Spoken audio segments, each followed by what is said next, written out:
Assalamualaikum warahmatullahi wabarakatuh. Selamat datang di channel aku, Gita Rahmalai. Video kali ini aku mau share mengenai toilet training. Nah, kebetulan usia anak aku udah 2 tahun setengah dan aku baru mulai toilet training. Ya sekitar 1 bulan yang lalu aku mulai toilet training. Sebenarnya di usia anak 2 tahun setengah itu baru mulai toilet training tuh telat nggak sih? Aku tuh 2 tahun udah lepas popo. Tetangga nenek itu ya 1 tahun setengah udah lepas popo. Dari umur 6 bulan udah dibiasain pipis di kamar mandi. Itu mamanya aja nggak mau riwe. Jangan diikuti mamanya aja terlalu. Wait a minute. Who are you? Oke, gak apa-apa. Terus kalau misalnya ada yang bilang kayak gini, aduh, usia 2 tahun setengah mah mending, kamu masih cepet.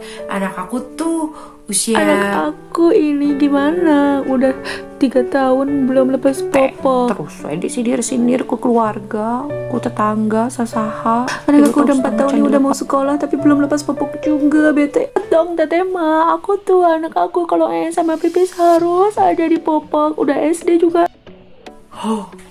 Gimana moms? Di sini ada yang lagi toilet training nggak? Atau udah pernah?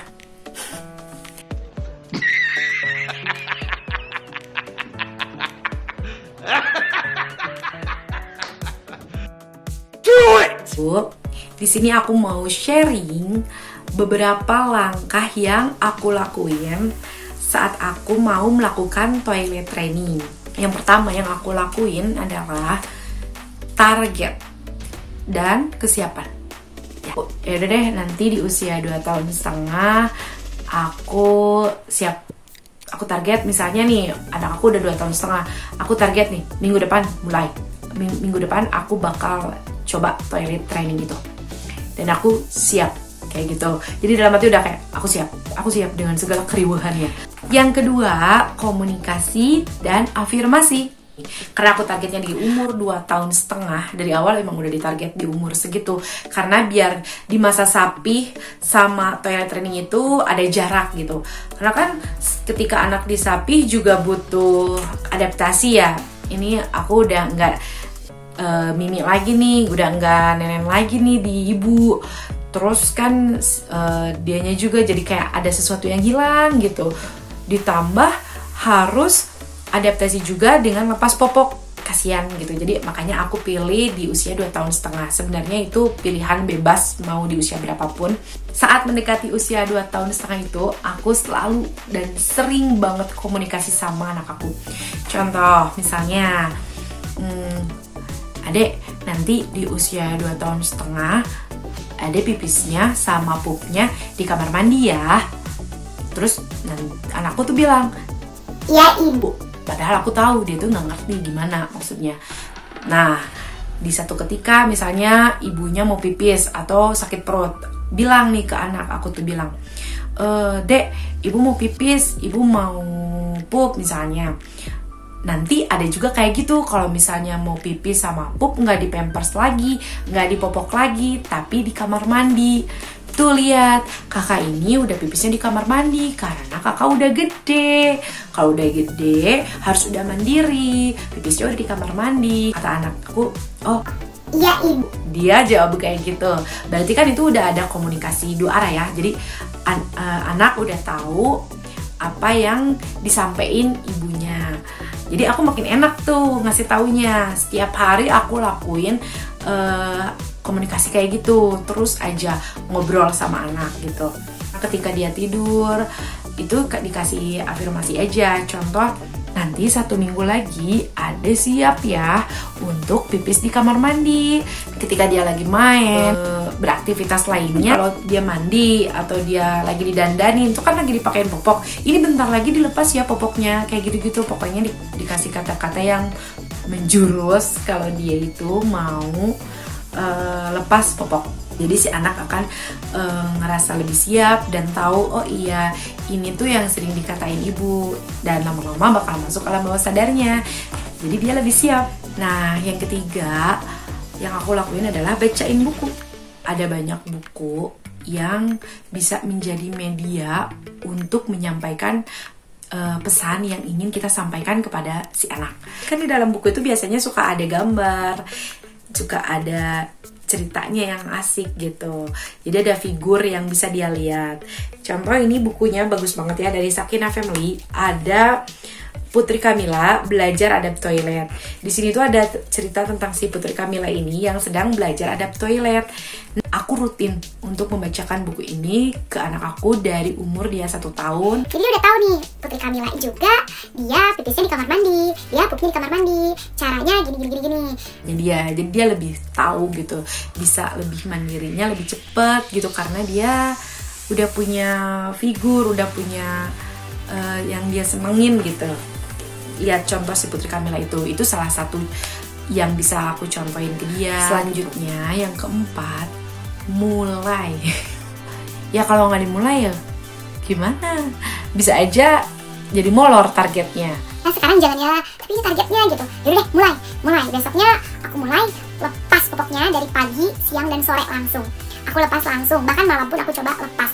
Jadi aku udah siapin tuh di kamar tuh malam-malam dipakein perlak biar kalau misalnya ngompol nggak langsung ke kasur, karena ribet banget kan kalau ngompol harus ngeringin, harus jemur kasurnya. Apa kan namanya? Gimana caranya untuk mulai ini? Yang pertama, kita selalu ingetin anak. Aku ingetin nih anak aku setiap 15 menit sekali. Dedek mau pipis nggak? Dedek sakit perut nggak? Kayak gitu. Misalnya dia bilang Enggak. Udah nggak apa-apa. Nah 30 menit ke 15 menit selanjutnya berarti udah 30 menit kan. Ayo kita pipis yuk, pipis dulu. Enggak. Misalnya dia nolak ya, ayo kita pipis dulu, nanti pipis di celana. Kalau pipis di celana nanti basah celananya, harus diganti gitu-gitu kan. Pokoknya gimana caranya kita bujuk biar dia mau ke kamar mandi. Aku bujuk dia setiap 30 menit sekali ke kamar mandi.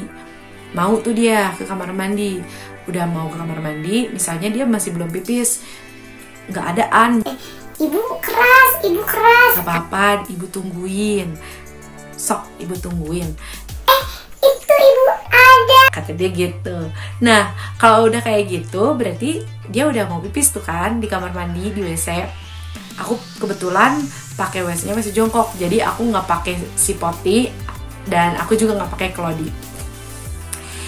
Kita lakuin aja terus tuh rutin, setiap 30 menit sekali. Itu capaiannya biar dia tahu kalau pipis tuh kayak gimana rasanya. Kalau udah 30 menit sekali, itu pasti di hari pertama gak mungkin bakal lancar. Jarang banget karena aku juga sama. Di hari pertama ya dia pasti kebablasan pipis. Bu mau pipis. Padahal dia udah pipis di celana. Bu mau pipis. Lagi-lagi udah basah. Sampai anak aku tuh kayak nyerah gitu. Dia bilang gini, Bu pakai popok aja. enggak kan udah lepas popok. Kalau aku nggak pakai popok nanti aku pipis lagi basah. Dia bilang gitu. Terus aku bilang nggak apa-apa. Makanya nanti kalau mau pipis di kamar mandi. Kalau ibu ajak pipis mau ya. Nah, misalnya dia jawab kayak gitu. Nah, langkah selanjutnya kalau misalnya anaknya masih pipis aja di celana, terus dia nggak mau ke kamar mandi saat diajak, aku pasang alarm dengan suara yang lucu. Kebetulan di handphone aku ada suara Pikachu. Suaranya kayak gini. Kayak gitu ya. Pokoknya anakku jadi suka aja. Adek, nih lihat dengerin, ada suara Pikachu. Tapi Pikachunya bunyi, nanti adek ke kamar mandi ya sama ibu. Iya ibu. 30 menit suara alarm itu muncul dan anak aku alhamdulillah mau ke kamar mandi. Itu dia pengen pup dan belum ada suara Pikachu. Tapi dia jadi minta, Ibu pengen ada suara Pikachu. Mana bunyiin Pikachunya. padahal dia udah gitu, udah di kamar mandi. Tapi aku baru bunyiin Pikachunya. Kayak mungkin itu semangat juga mungkin buat dia karena suaranya lucu gitu buat dia. Udah makin gampang tuh, tinggal malam. Sebelum tidur aku kasih tahu dia, nanti kalau misalnya mau pipis bilang ya ke ibu nanti kita ke kamar mandi dulu, pipisnya biar nggak di kasur. Aku bilang kayak gitu. Ya kali dia ngerti, orang lagi tidur yang nggak sadar ya pasti dia ngompol lah ya. Apa, omong aja, ngobrol aja ke dia kayak gitu. Terus nanti kita alarm tuh buat diri kita sendiri. Misalnya per 2 jam kita bawa dia ke kamar mandi. Tapi kan kasihan, dia tuh malam-malam harus ke kamar mandi. Jadi dia di malam yang pertama itu aku bangunin dia itu sekitar jam 1:30. Pokoknya aku masih ingat jam 1:30 malam aku bangunin. Adek, bangun yuk, kita pipis dulu. Dia kan gitu lah, sadar nggak sadar. Tapi aku bawa aja langsung ke kamar mandi. Terus dia mau jongkok di kamar, di WC gitu. Terus dia pipis dan aku tidurin lagi. Nah, pas ke subuhnya malah aku yang kebablasan tidur. Sampai akhirnya Dia ngompol di celana, bangun-bangun aku udah jam 4 ya mau azan. Aku bangun, pas aku bangun dia udah basah sampai ke baju-baju. ya, dan itu kasihan ya, harus mandi subuh banget gitu. Tapi nggak apa-apa, biar dia tahu konsekuensinya gitu, resikonya kalau dia ngompol dan nggak, ya dia biar tahu gitu rasanya kalau dia nggak pipis nih, dia pasti bakal ngompol di celana. Dan akhirnya di malam selanjutnya sama, dia ngompol lagi. Aduh, aku bingung, kasihan dong, dia harus harus pipis malam-malam, harus ganti baju malam-malam. Ya nggak mungkin ganti baju juga, nggak mungkin ganti baju doang gitu, karena kan najis ya. Jadi pasti aku lap tuh si badannya, kasihan gitu, walaupun pakai air hangat tapi kasihan. Ditambah waktu bulan kemarin tuh lagi musim hujan, jadi lagi dingin banget. Hingga akhirnya aku yaudah deh pakein popok dulu malam gitu. Tapi surprise-nya gitu, hadiahnya dia sering banget bangun malam-malam karena keseringan diulang kalau pipis harus ke kamar mandi. Akhirnya walaupun aku pakein popok di malam hari, dia kadang bangun, Ibu mau pipis. Dan aku bawa dia ke kamar mandi, padahal dia pakai popok, dia nggak pipis di popok, jadi dia pipis di kamar mandi gitu. Enak ya. Itu karena selalu aku kasih afirmasi tiap malam sebelum dia tidur. Jadi tetap aja aku kasih tahu, inget ya kalau pipis di kamar mandi, inget ya kalau pipis di kamar mandi. Nanti bilang ibu, bangunin ibu kalau mau pipis. Kayak yang kelima yang aku lakuin adalah apresiasi. Aku selalu apresiasi anak aku. Contoh dari hal kecil banget, dari dia mau dengerin apa yang aku sampein, dia mau pipis ke toilet. Dia berhasil tuh pipis di toilet, kita kasih apresiasi, hebat, keren banget. Nanti kalau misalnya udah berhasil pipis terus di kamar mandi, ibu kasih hadiah ya. Dia makin hari dia kan makin pintar tuh kan. Kita kasih apresiasi terus, hebat banget ya, udah makin mandiri, keren banget. Kayak gitu kita puji, kita pokoknya kasih apresiasi biar anaknya makin semangat dan merasa dihargai. Jerih payahnya usaha dia merasa dihargai. Dan yang terakhir, yang keenam, repetisi. Ya, toilet training itu nggak cuman di usia 2 tahun setengah. Misalnya dia udah lepas popok dan dia udah bisa pipis atau pup di kamar mandi, belum tentu dia nggak akan ngompol lagi. Pasti di usianya itu semakin gede, bisa aja sampai gede dia masih pipis gitu, bisa aja kali-kali ya kan. Nah, jadi repetisi aja terus. Jadi biar anaknya itu tahu kalau mau pipis harus ke kamar mandi.